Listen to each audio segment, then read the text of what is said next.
আপনাকে জানা শুনো কোন ভালো চোখের ডাক্তার আছে থাকলে আমার একটু জানায়েন তো।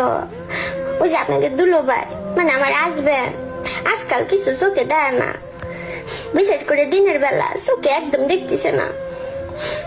আমি যে সকালবেলা উঠে এই যে ঘরের এত কাম কাজ করি, ঘর চারি দিই, থালা বাটি দুই, নাস্তা বানাই, দুপুরে রান্না করি, আর কাজের বেটি না আসলে তো আমি কাজের বেটি হয়ে সব কাম করি।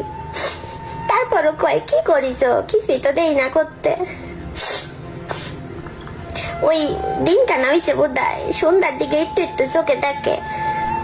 সারাদিন কাম করে যখন ওই সোফার মধ্যে একটু আরাম করে বসি, সারাদিন পর একটু মোবাইল টিপি, তখন কয় মোবাইল টিপতেছ, তখন চোখে সারাদিন রাত এত কাম করি সেগুলো চোখে দেখে না। একটা ভালো চোখে ডাক্তার দেখাতে হবে।